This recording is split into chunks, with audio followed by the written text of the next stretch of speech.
Hey, this is Mark, and this is episode 20 of the Why Are We Still Doing This podcast.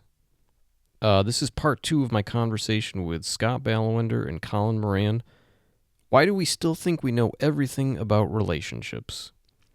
And in this episode, we talk about the importance of being present with our kids and why you need to stop asking them so many questions when they get home. Quality time versus quantity time with kids, and cramming it all in before age 10, the evolving role of modern dads and why they're better than they've ever been, the importance of emotional awareness in schools, finding the right therapist, and breaking the stigma around going to therapy, and prank calls to public radio stations in our youth. So I hope you all enjoy this episode, and once again, here is Colin, Scott, and I.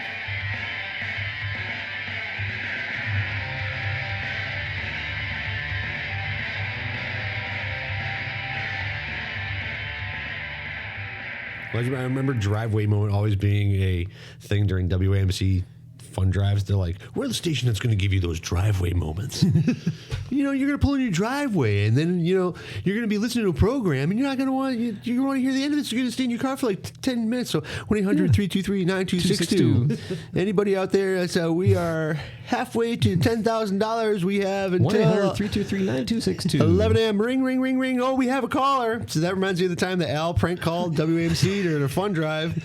We pulled over at the Cheshire Cell Station back when they had payphones, and we're listening to the fun drive. He goes up to the phone and goes, hello, this is Mrs. Crumplebuns, and I wish to pledge $1,000. But it was like it was towards the end of the fun where they were saying, if we just get 3 phone calls at $20. And so when Al called, the phone rang in the background. They're like, 2 phone calls left, and then we are at our goal. Hold on, what? That was a prank? Oh, no. Come on, people. Who would prank a public radio station during a fun drive? Jeez. Come on. That's hilarious. It really is. And that was the birth of the Mrs. Crumplebuns. I'd like to pledge $1 billion. So if we're continuing with the show, we touched upon sort of breaking the cycle and emotionally unavailable parents. And a big trend that I'm seeing on social media is our generation claiming to spend more time with their kids than their parents spent with them. And I think that is by far true, but not across the board. And I think that some parents in our generation were there, but not present.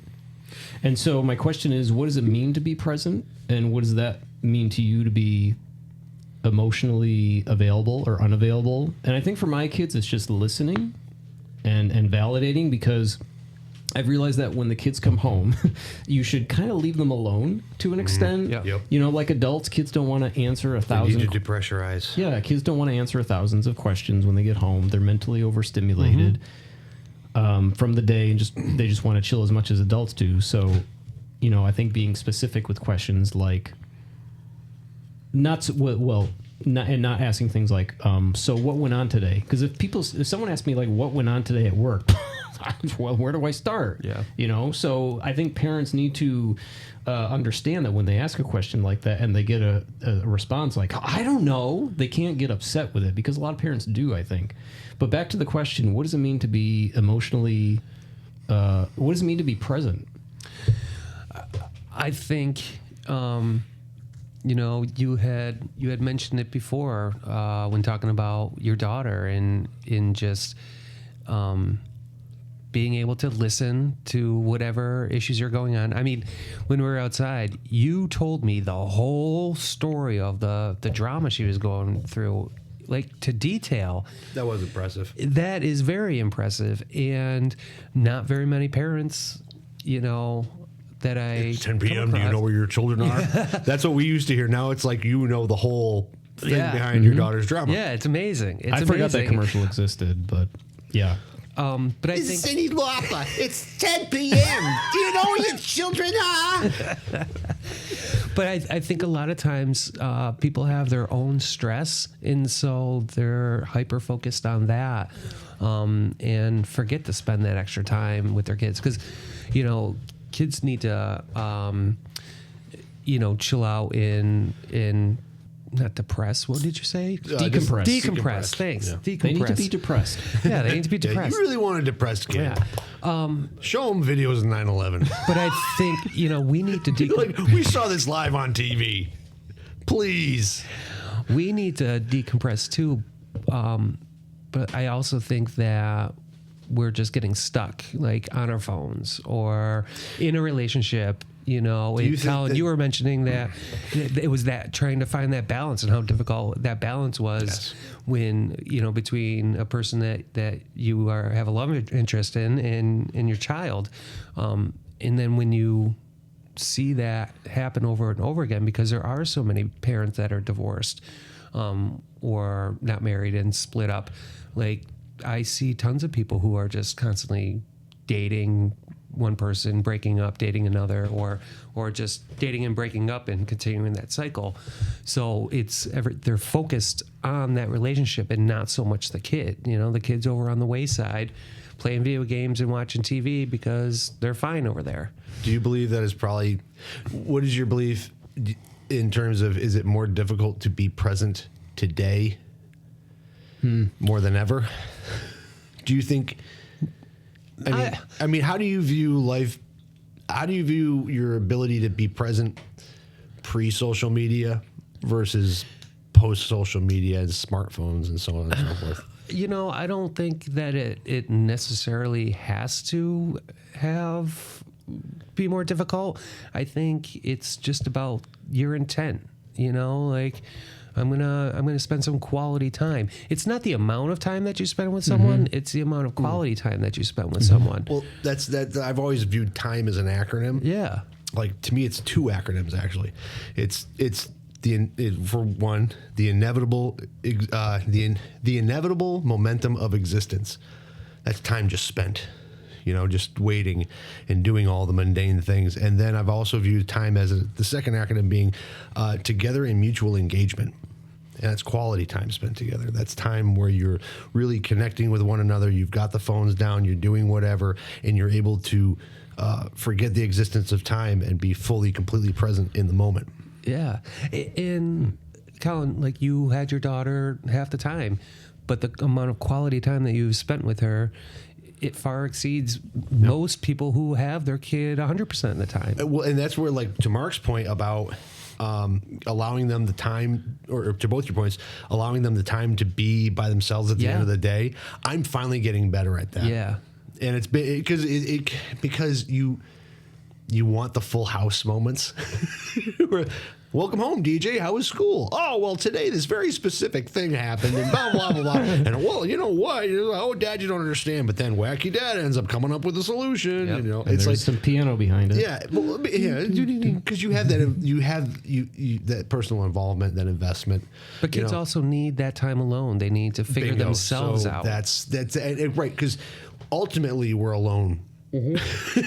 We're all alone, because we're with ourselves all of the time, and that time can be valuable. It can be stressful. It can be happy. It can be sad. It can be all these things. Yeah. But for so often though, it's that time to disassociate or let go, decompress from the day. I definitely know that when I get home from work, I need 20 minutes to switch from work mode to home mode. Yeah. Even though I have a 20-minute commute back to home, It's different. I still need that time once I enter the dwelling to switch to make my switch. Yeah. And it's not like I'm raging if you would talk to me during that 20 minutes, like, don't talk to Dad until he's been home for 20 minutes. Well, there was a thing a long time ago. There were these almost like instruction manuals for wives on how to please their men when they Yes. came home. Like, Yes. Yeah. make sure not to stress him out. As Have soon his as he- shoes have ready. his- Have his yeah, slippers have ready. his drink for him. ready. Pipe His ready. pipe ready and his Yeah. drink. And Dinner should be cooked. ready Yeah. by 5. That's the antiquatedness of that. I mean, God, you could blow that apart with today's reality. was It'd be some- like an atomic bomb going I through a know. piece of toilet paper. There was some comedian who talked about, you remember when you were afraid of your dad and your mom was like, Dad's home, Dad's home. And kids would hide. I feel like it doesn't happen. But Well, you bring up an interesting point. The dad has changed. Yeah. The dad has changed. I mean, granted, I'm sure in some places there's still the stereotypical, disciplined, Wait until your authoritarian father gets home. Right, authoritarian dad. But I think for the most part, the modern day dad has evolved so much more. You know, it's just incredible because I think to myself, my dad spent a ton of time with me, but I have spent so much more time with Brixton than I've ever spent with my dad. Even though my dad spent a ton of time with me, but I think I'm like, wow, I spend a lot of time with my daughter. Like when I'm with her, I'm not off doing other projects and doing this and doing that. I get that all done when I don't have her. But it's crazy to think how much more time we're spending. Like think about softball with our daughters, right? We went to the practices. We did? I went to the practices. Oh, sometimes you're at the practices. Sometimes. I would just drop off. Back in the day, my parents went to half my games. Yeah. Dude, had them Sorry, Matlock's on. Because they were working jobs or the store was open. Oh, but true. like, I'm thinking like, I'm going to my daughter's softball practice just to watch her practice. I do see a lot more parents at practices, but did you have something you were going to say? I saw your... Well, from what like Colin was just saying too, like you were also emotionally available for your daughter, right? And you as well. You know, you both are emotionally available. Just all in that, three of us have emotional intelligence, which is key. Yeah, and so you're able to. Some parents overshare, you know, and that can cause anxiety, or it can cause a kid to not want to talk about their own issues because overshare. I'm sorry, like overshare with their own problems. With their own problems. Yeah. Oh God. Yeah. And it's the worst because. That kid takes on those anxieties. They of course. don't. Oh, that's a great point. You know, I had a kid the other day. They were like, I don't want to talk to my mom because she has her own problems. And I go, but she's your mom. That's her job, is to listen to you and, you know, for you to be able to feel safe to talk to her. I think that's a great piece of advice. Yeah. I think what you're saying right now, because I don't know if many people know that they're doing it. Oh, it just goes to a bigger point of having those adult conversations out of ear of children. Yes. You know, and my mom would talk about it. She talked about it one time, you know, talking about like, you know, she knew that I was hearing my mom and dad argue, you know, and there were many times where, you know, I was falling asleep listening to it, but maybe they just weren't aware of it. Did you ever, during those times when they were arguing and stuff, did you ever talk to either one of them and let your parents know how it was affecting you? Absolutely not. Yeah. I don't even know how I realized it was affecting me because I was so young, you know, and it was just like, you know, late at night and trying to fall asleep. I did not have the emotional maturity to come up with a narrative to bring to them about it. What were you thinking about the subject matter? Because obviously you're hearing your parents fight. Well, it was kind of... I mean, it sounded like they're talking like the teacher and Charlie Brown. Well, it kind of was because it was through the floor with like... Oh, okay. All right. You know. See, when my parents fought or argued, my mom would always come into me afterwards and ask me if I had any questions. Wow. Yeah. If she knew I was in the house and I was hearing them fight or argue, whether, you know, it was something financial or whatever, my mom would... Like 10 minutes later, I remember one time I was in the bathtub and they were in their bedroom, which was right next to the bathroom, and they're arguing. Are we still going to have pizza? And my mom came into the bathroom and, you know, she's like, I know you heard your father and I arguing. I just want to know, do you have any questions? And I never responded with, I did have a question, but I always remember... I just had a few questions, exactly. Mom. So, Father was talking about finances, and this leads me to wonder if we're going to have a summer vacation or not. Other concerns are whether we'll have snacks, what our grocery, you know. So, but So, how did you deal with? How are you processing? How are you therapizing yourself? When, as you're hearing your parents argue, I mean, you're waking up the next day acting like nothing happened. Oh yeah, yeah. Oh yeah. That's a lot to swallow. Mm-hmm. Because, no, there How were you? Did you have any way of personally dealing with it? No, because I thought that was normal. Did you talk to your sister about it? No. So you and your sister never... We didn't communicate really when we were kids. All right. That is common. Right. It's very common. I can see that. No, we talk now, obviously, but back then, no. I thought that was normal, obviously, because I was young. It was normal. I didn't like I said, I didn't really see my mom and dad embrace ever, Kristen came over last night and I was on the couch watching wrestling with Connor and she gave me a kiss and she's like, I'm going to bed now, good night. And she was like, and Connor's like, you guys are weird. But I'd rather him say, like, you guys are weird than like, do you guys love each other? Yeah. Oh, well, a romantic conception in your brain of your parents will never see, like, that will, like, the earth will end and that'll still be a thing. Yeah. And it was funny when seeing realizing your parents have a relationship is like, it was funny for my kids. I mean, when Mom and Dad. once my kids realized that, like, my mom and dad were separated, but they were once married, they were like, wait a minute. So Bocce and no. I ask Brixton all the time because we divorced when Brixton was 3.5. You and Mom were married? Yeah, I go, does it blow your mind? Does it blow your mind that your mom and I were together? Yeah. And she goes, yes. Yeah. I don't understand. What did you talk about? Right, exactly. She has memories of us being together, but she's 12 now, and she's like, yeah, it's crazy that you two were ever married or together. The thing is that, like, my sister and I will talk about certain things, like, hey, do you remember when Mom threw the cake because she was mad at Dad? Stuff like that. Have you done, like, therapy since then? I mean, how have you worked through it? Or have you never worked through it? And should we work through it now and start the clock? I did. No, because I've been to therapy. I've had, like, 3 different therapists in my life, and they've all been different, which is something I was going to talk about later. But, and I have a lot about therapy I want to talk about, so I might just park that for a second. But I've talked about it a lot in therapy, and it was really, if I didn't, I feel like, talk about certain things in therapy, I would be an absolute terrible parent. And I think we've talked about this before. But just an understanding about, my own upbringing and who I am as a person now, is something that if I didn't had work done in the past, I would not be a good father, I don't think. So, but one thing I was just going to say, I had a tag on here for all of this was just, in talking about when our kids come home, and I feel like with Ava or Connor, when they're like mad or upset about something, I think it's important to saying nothing sometimes is better than trying to like process it with them while they're struggling with it, because sometimes the best thing to say is like, I'm sorry, that really sucks. It's hard. Like, I love you, whatever. Yeah. And because there's sometimes no matter what you say is not going to make any inch of progress or make a dent in what, do you remember when you were young and you were going through some stuff, you thought nobody else in the world understood and knew, because you're experiencing these things for the first time ever.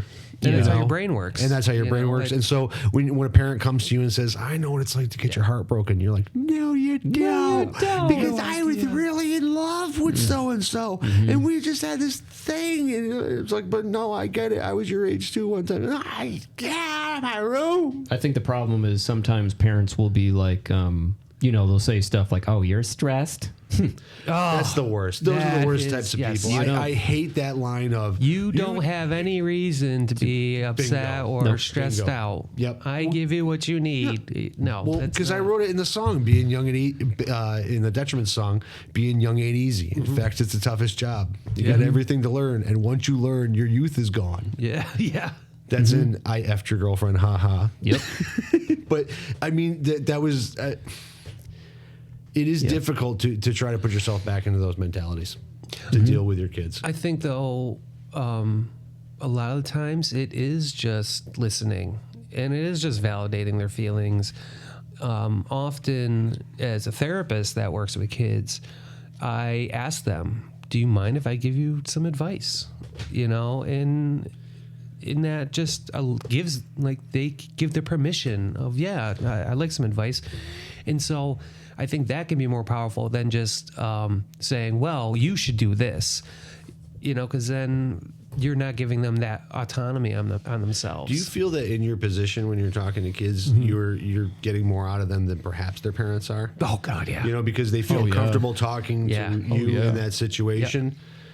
Yeah, definitely. Absolutely. Man, there's things kids have told me, and I'm like, well, have you talked to your parents about this? And they're So like, how never. do you then facilitate the discussion between the kids and the parents, or do you keep it to yourself? I think it Or depends do on you- what it is. Depends on what it is. Obviously, if a kid's it's a advocating safety for issue. self-harm, If it's so self-harm forth, or so on, so- something, right? yeah. You But, know, but then if I talk to them about how I'm gonna talk with their parents about it. So do you ask them ahead of time? Yeah, well, yeah. Is it okay if I talk to your parents? Well, if it comes out to something like self-harm or suicide, Right.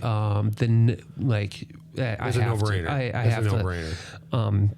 I definitely have to let the parents know, but also I don't necessarily have to like call crisis or do like a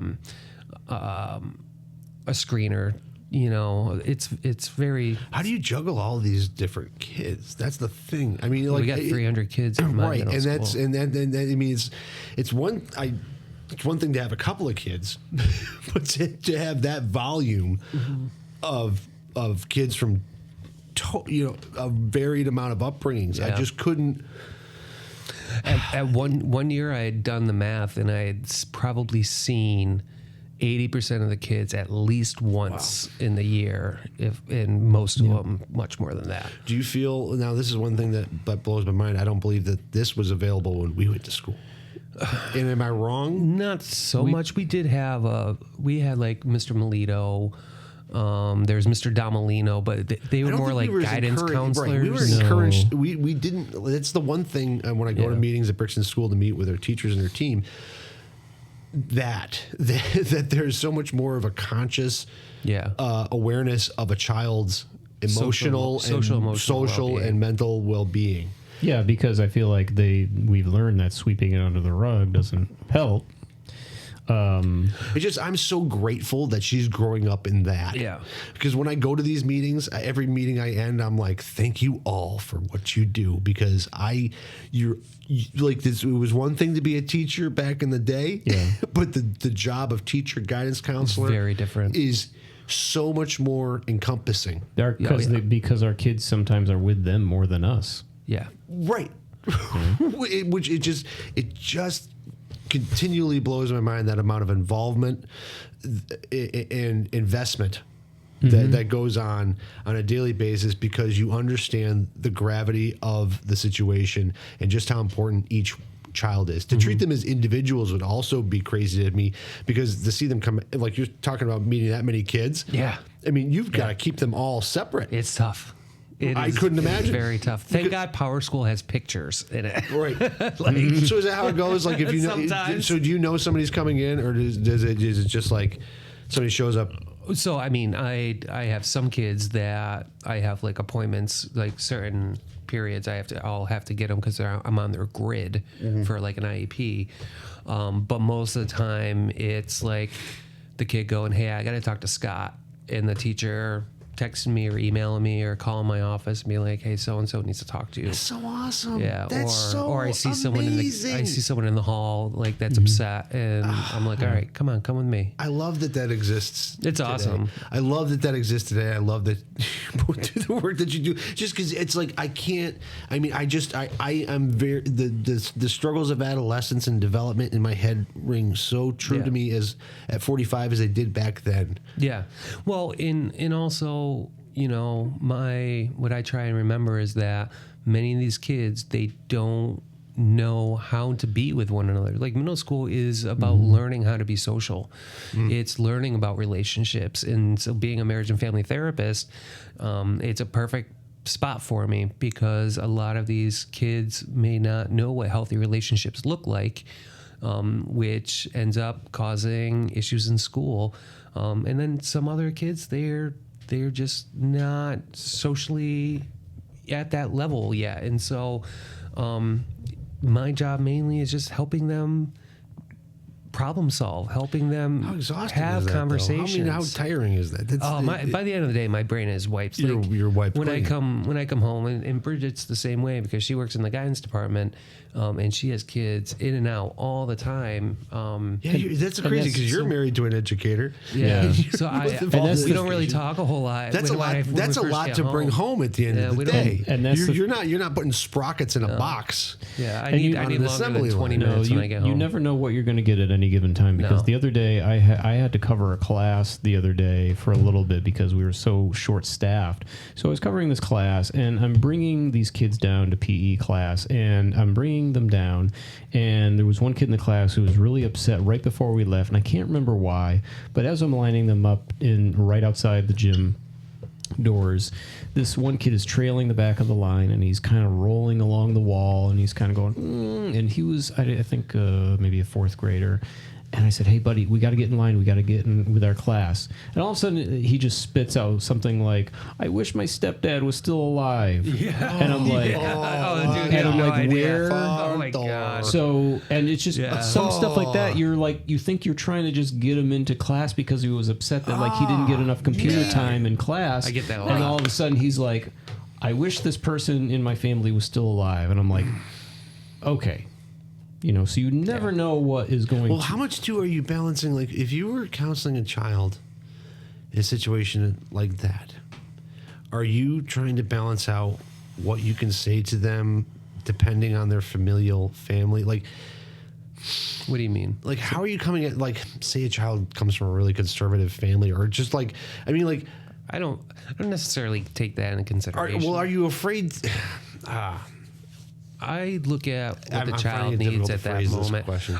Let's just say it is rare that parents have an issue with me talking to their kids. Okay, that's what I'm getting at. Like, is someone coming back and being like, people welcome it. I can't believe you had an open discussion about his dead grandfather with him. There might be, I would say, on any given year, there might be one parent that for some reason doesn't want their kid talking to me, and that is like, what's going on there? Do you think? I think my father was an educator for a very long time, teacher, principal, so on and so forth. I think the amount of interaction between school employees and teachers is so much greater than it's ever been. It is, and it's easier to communicate with them via email or whatnot. I think email is a big part of it. I was thinking the other day about how when teachers went home on Friday or even went home on a Tuesday, their work was done. They weren't still replying to emails Tuesday night. Correct. I think that the amount of involvement and availability of people in the school system is so great that people can now just fire off to them like they would have commented on a Facebook, post. And that's incredible. Like, I try to think to myself, like, how would my dad have done with that? Because it was like you said, my dad came home, he was done. He was done for the day. Some teachers are very much taking their work home, and I think maybe Scotty and I talked about this on our recording, which I got to get out soon, and about how I know Kristen, when she first started teaching, she was taking work home all the time, and now she's got it really good to the point where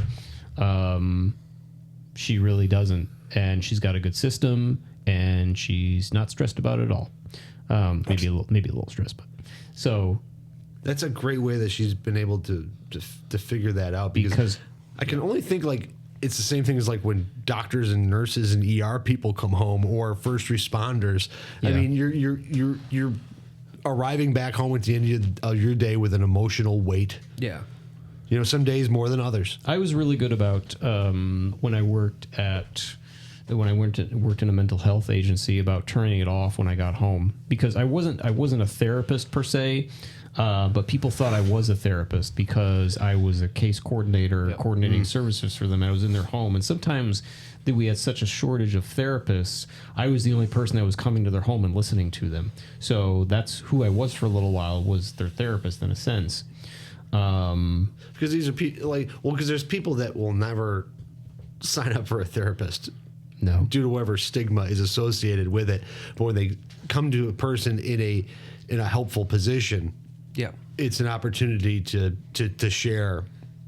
Yeah. You'd be surprised. Sometimes it's just saying the word therapist, people are turned off. I think this, but they will talk to you about anything, right? Because there's a desire to get it off your chest as a human. I mean, granted, we do have some, like, my grandfather was probably stalwart and would have never mentioned an emotional thing. But more often than not, humans wish to get off their chest what's there. Yep. Mm-hmm. So that was one of my questions. What makes a good therapist? And I know that we've, obviously therapists a lot of times are people that have gone to therapy. Right. I've been to therapy. I know you've been to therapy. I've had 3 different therapists in my life, and they've all been a little different. And one of the therapists I had, he was really helpful. He had this thing he would ask me. One of the big questions he would always ask me when I had these beliefs about something that maybe wasn't a fact, he would say, "What's the evidence for this?" And I liked him because he would sometimes give me that as like a starting point for the conversation if I didn't know really what to talk about. But he would always ask me, like, what's the evidence for that thought? And if I didn't have any evidence for that thought, our goal was to sort of change that thought, And I remember when I first started going to therapy, my expectations for therapy were kind of funny because I thought going to therapy was going to kind of be like, I don't know, going in to service your car. Be like, well, you need this, you need to do that, and you need that. And I would walk away from it going, yeah. With a definite diagnosis, Yeah, that's what I need to do. Yeah. I'm going to do that. Yeah.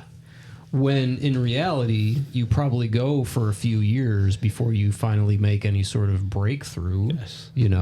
It takes ultimate commitment to the process, and if you're not willing to commit, and 2, be honest with your therapist, and you will not be successful in therapy, because I know plenty of people who go to therapy and don't tell the therapist what's really wrong because they don't want to burden somebody else. And a big problem is I would see a lot of caregivers upset with their children that whatever issue was plaguing them, they're still talking about years later. And I would say, well, the parents would say something like, well, it happened 5 years ago. They should be over it.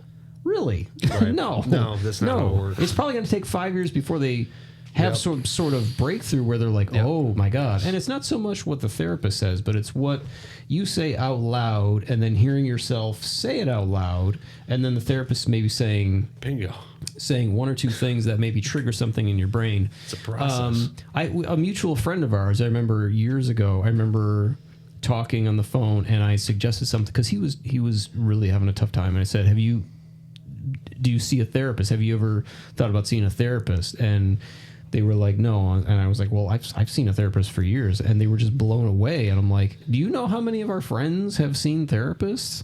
My therapist saved my entire existence post-divorce.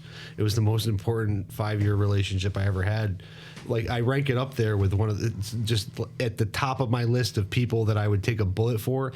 And I've been meaning to write her a letter to tell her how much she helped me, because it's been about 3 years since our last visit.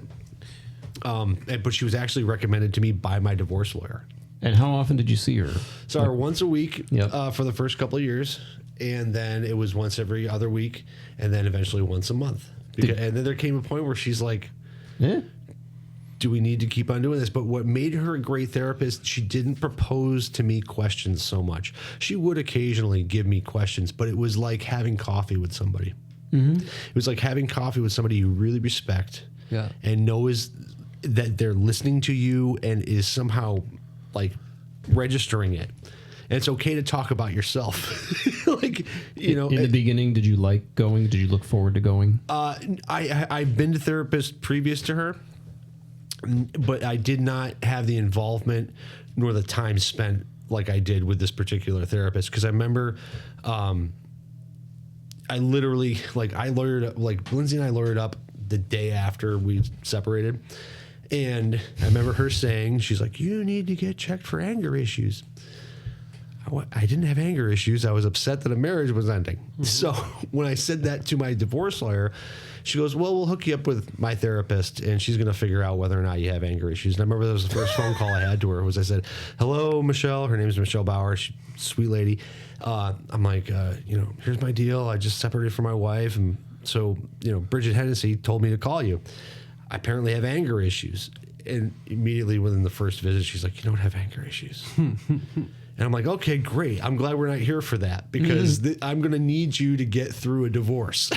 I'm going to need to. And she was just amazing. I can't say enough great things about her.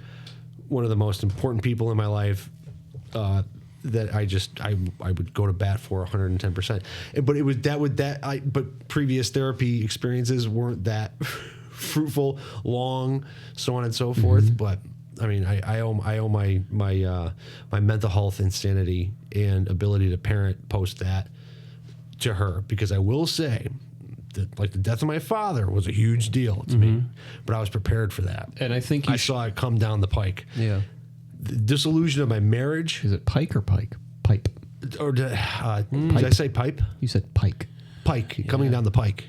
Like Yeah. Mass Pike? Yeah, the mass pike. Because a turnpike is a thing. But I think you're right. I Mass don't know if pipe. it's. I think it could be both. No, it's coming down the Now pike. I lost my train of thought. It's coming It could down. be coming down It's the coming down the pike. Like the Mass Pike? Oh, okay. Well, I gotta Google it now. Hold on. Okay, I would say Mass. No, because turnpike is a word outside So of mass. I think that you should definitely write her a letter, because as someone who works in education but also mental health, we don't see many successes. So what? You got it? The original and technically correct phrase is going down the pike, but going down the pipe is now widely used and understood due to the confusion of the idiom in the pipeline. Both phrases mean something is coming or will happen in the future. There it is. Pike is short for turnpike, an old term for road. So down the pike literally means down the road. Like when I mean, so it's coming down the pike. Coming down the road. It's coming down the road at me. I did not know that. This wouldn't be an episode if you didn't slip it in. Little Johnny Carson. Hold on. Little birdie told me. But I think you should, because again, working in education and mental health, we don't do. see I those agree. successes, and it's not until years Means the later world. that we see that. I had talked to Scott about a success story I had in my school, in the school that I worked at, which is Scott's school, and seeing this child's grandmother come up to me in public and just say, "I want to thank you so much for, helping him," because he's someone that was in a residential facility at one point and now in a general ed setting. He's doing amazing. He's doing amazing. So I'm very happy. So please, write that to her. She Yeah, would it means a love lot to people. Well, because I do need to do that. It will, however, be printed on. I have to type it on a computer because my handwriting is so. That is the illegible. Christmas. It's okay. That is a therapist's Christmas bonus, essentially. Well, I mean, I will. The value of finding the right therapist or the right person to talk to is immeasurable. Yeah. You cannot, and I implore anybody out there, you do not have to tell anybody you're going to therapy. It does not have to be a thing. If you're worried about the stigma or being looked at differently, it can be as private as you want to keep it, because your therapist isn't sharing it with anybody. And I think this is great, because I knew a person who went to a therapist, and he said, and we shop at the same supermarket, but it's great. When she's there, she acts like a total stranger. Yeah. Yeah. She just walks by, like just walks by him with no acknowledgement. She And doesn't look at you. well, she would ask her patients, "Hey, if I see you in public, Yes. do you want me to Yes. come up and talk to you, or say hello, or do you want me to walk by you like?" Exactly. You know, and this person who I know has a public job, and for whatever reason, I'm not saying they had a stigma against therapy, did not want this person coming up to them in public. I remember my first therapist was like, "I can't even say that I know you." I was like, "Jesus Christ!" Is this like witness protection? Yeah, it's a little tell you it's a little too much. But again, one thing you mentioned is, like, she asked, and that Permission so that is is key. one that is permission is a huge thing. That's is a good characteristic of a great therapist. Yes. Having those boundaries. Discussing. So if you had to name, like, what would be your three best qualities that you should have as a therapist, or somebody who's willing to listen to somebody else? 3 or 4. Be attractive. No. Well, Certainly helps. I don't know. You don't necessarily. Oh my God, that's a whole want other episode. Ugly therapist versus pretty therapist. Well, no, that's too much. That'd be like a Curb Your Enthusiasm episode. I can't concentrate. You're too gorgeous. Exactly. I wouldn't be able to concentrate. Yeah. No, sorry, I just totally derailed his. It's all good. Okay, so three or four great qualities. You've mentioned a lot of them already, and you actually, in one of your references was my relationship. One of my greatest relationships being that with your therapist, using that word relationship. So a great therapist is able to form a trusting and safe relationship with their client. They're able to set those boundaries. They're able to make it feel like, yeah, you can have this conversation like you're having coffee with someone, but the focus is on you, you know?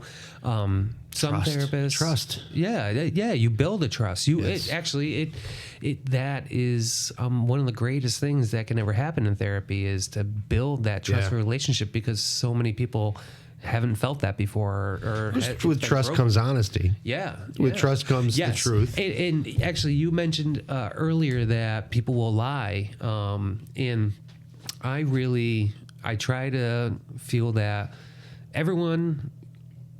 my expectation is that everyone is going to tell me the truth. My reality is I know that people are not going to tell the truth. My job, though, is to try and pull out that truth and try to, well, because they come in with a version of themselves, and you actually have to find the actual version. Ego is just all right there, and they're so used to putting on that front for everyone else. And then when they can finally sit down and feel comfortable enough to have that conversation, that's when the real work begins. Right. And that can take, months. That could take a year. Different for everybody, do you think? Yeah, it's different you're for finding everybody. Different, varied. Yeah. But that also goes back to something else that you said is like finding the right therapist. And so many people, it's tough enough to go to therapy. Right. But then if you don't really connect with one, it doesn't... Also having insurance. Well, having insurance too. It's unfortunate reality. Just because you don't connect with a certain therapist does not make them a great... a bad therapist. They could be... There's just not a good fit for you, and that's okay. And you can shop around. Yeah. And I think that's what people feel like. These are professionals who understand if you two are not the right fit, they don't want to go a year of sessions if it's not going to work. Yeah. They would, And, excuse me, a good therapist would recognize if that relationship isn't going to be able to work. It would make, and they would make that suggestion of, all right, maybe I have a few names of a few other people that I think might be helpful for you. Because therapists come in all shapes and sizes, and they definitely do. And so do patients. Yeah. Key and lock, and you just keep going until you find somebody that you feel that understands you and that you feel comfortable talking with. I've had plenty of clients that I just didn't mesh with, and it shows in the end because the work isn't done. So that's. I think that those are some of the qualities that make a good therapist. I think just breaking the stigma, is obviously important, and which I think a lot of that's been done too. I think so too. We're making some progress. We're making some serious progress. We just don't have the amount of therapists that are actually needed. That is bingo. It's difficult because I can't tell you how many people who know I've been to therapy or know that I have family members that, like my family members are big advocates for mental illness alliances and so on and so forth. So they will come to me and they will say, Colin, I cannot find anybody for my daughter. Yeah. I cannot find anybody for me. I cannot, who did you use and who did you? And I'm like, here, this is the person I use, but they're retired now, actually. And it's and then I know people that are driving up to an hour and 15 minutes, an hour and a half to go to therapist appointments. I mean, they have telehealth, appointments. Oh yeah, now, but it's not the same. It's not the same. Maybe for some it works. I know parents who are driving their kids to Northampton seems to have an availability of youth counselors, youth, like therapists, and I know people that are driving down to Northampton to. Yeah, I really feel like, again, it probably works for some people, but I really feel that face to face. What are you? Yeah, the telehealth thing is interesting to me because I think you're right. It works for some people. Yeah. I'm glad the option's there. Glad the option's there because some people do. Yeah. Oh, I agree. But during COVID, I had to, talk with kids on Zoom, and I'm like, this rough. is so different. There's a disconnect there. At least I if think with I am kids. right here, there's that energy between us, that connection. I think with kids, there's that. I think it can be With harder. kids, you need it. Yeah. There's So- text therapists too, like therapists, and I'm thinking to myself, God, And some of that stuff is AI. Oh my God. Oh God, wouldn't that be LOL. terrifying? It is. Some of Thinking it you're is, talking to a person Do and they all send of a sudden emojis? poop emoji, poop Yeah. emoji. I would. No, but I'm just saying, maybe you think you were talking to a person, and it all ends up being AI. Well, so we have a teacher at our school that also is a social worker, and she does some telehealth things at like 9 o'clock at night. And she just told me this the other day. I was like, "Are you kidding me?" And she's like, "No, it's I do sometimes at evening hours because that's when people are off of work." And, That's amazing. Well, that's true. That's a knowledge of availability because how many parents are working bizarre hours? When I did in-home therapy, I worked a lot of weird hours. Well, it's no longer. It's not a 9 to 5 No. world anymore. We got people. So did you ever have a therapist that fell asleep on you? Or did you ever fall asleep on someone? Because I remember one of the therapists I had, I remember looking at him, and he's kind of going like, this. And I haven't fallen Do you asleep, remember but what I you were have- talking about? Oh, man. no.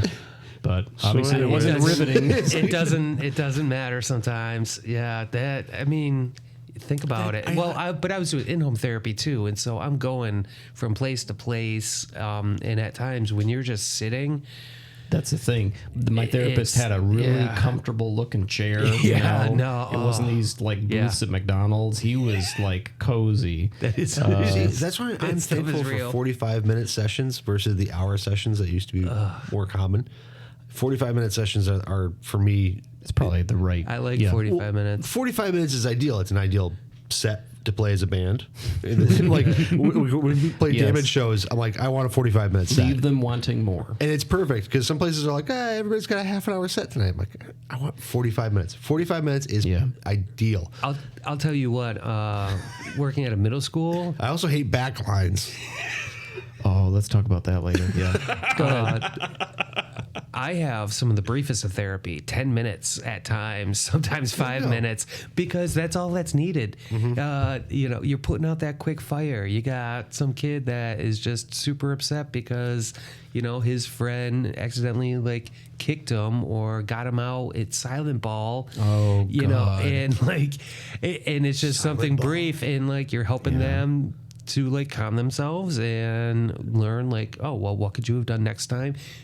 Just like in over time that adds up, and they actually learn those skills, so it is great to see. Like in middle school, like when I was in in-home therapy, like Mark was saying, you don't necessarily see the change that happens with your clients. In middle school, you get to see a lot of the change. Why not? And it's awesome. Why not in home therapy?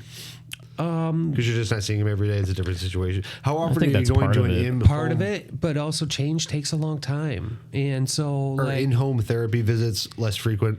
Like how often? Well, no, I mean it could be like 1 to 2 times a week, but and As for a couple opposed to hours. being in school Monday through Friday. But it's no. What I'm saying is that because there's a lack of therapists, if you do in-home therapy, it's usually maybe 6 months, maybe a year. You don't get a long-term time with that therapist. Gotcha.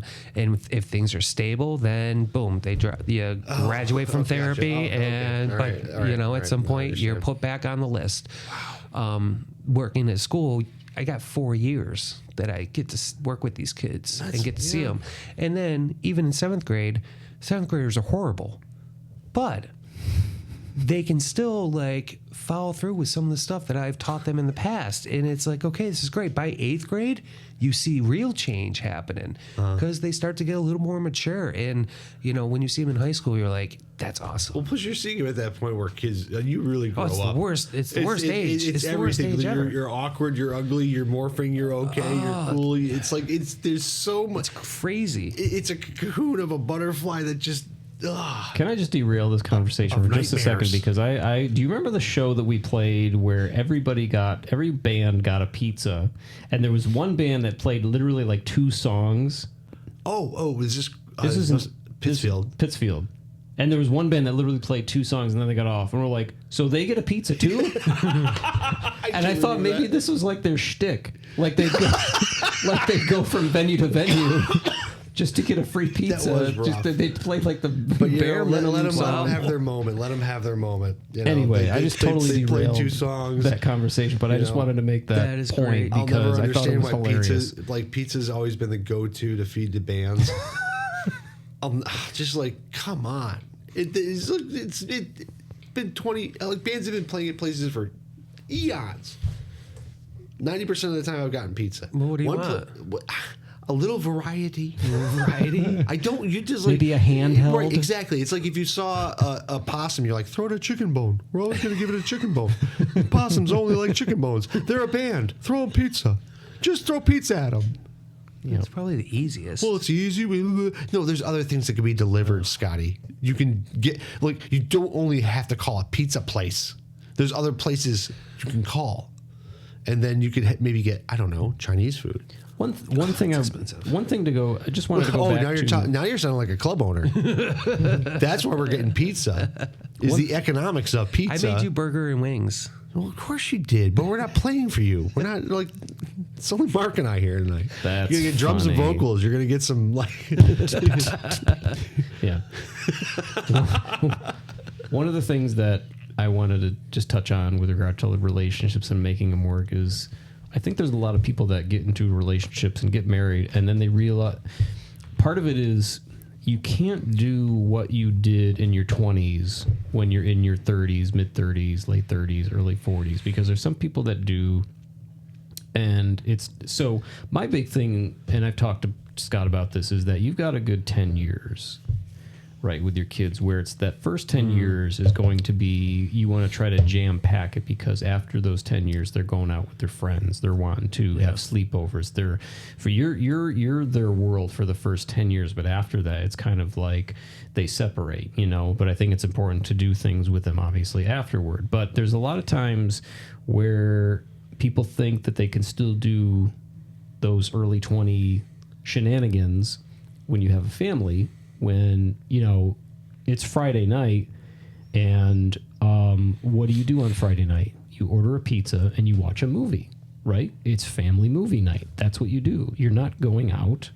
And there's some people that think that's, you know, they're still doing that, and they just don't realize if the frequency is too much, then yes, that would be an issue. You need the date night. You need your date night. You need your night with friends. But but people who have a harder time divorcing themselves from those habits going into like, I just rationally, why would you want to give up that time with your kid? Why would you want to give up that time with your kid? I get the date night, but to do it habitually, maybe as you're saying, in a way that's like not even date night, but going off on your own. Like I said, more so with friends, I think. And excuse me. What was that? That was a burp sneeze? You went for like it was a sneeze, but it was a burp. More so going off on your own. And like you're not going to the bar to meet your friends on a Friday night. Right. You're staying home with your family and you're doing pizza and a movie. That's what you do. You get a pizza and a movie. Right. Well, I mean, I think that, you know, it just boils down to like, I remember watching this talk show a long time ago. And there was this little boy on it. He's like, you need a license to fish. You need a license to drive. But anybody can be a dad. What show was that? It was a talk show. I don't remember. He was saying like, you know, like because his dad was so bad to him. So he's like, you need to be certified to fish and to drive, but any old jerk can be a father. Was this Geraldo? I want to say Donahue. I almost feel it was a commercial Phil- or something. Phil- No, this was from a talk show. It would have been from the Big Five. Sally Jesse, Oprah, Donahue. There's Geraldo. Geraldo Sally Jesse Sal- Raphael. Yeah, and then Ricky Lake. Ricky towards Lake, the Ricky 90s. Lake. Yeah. I think I don't know if it's out there on YouTube. All right, guys. Well, that was a lot of fun. It was a lot of fun. Thank you for having. Well, no. And thank you, Scotty, for the wonderful burgers and wings. Yeah, you're welcome. Thank you, your Glad we could hang lovely out. wife, for allowing us into your domicile. Yeah, no, it was good. Thanks, guys. Thank you very much. As always, it's a pleasure. All right.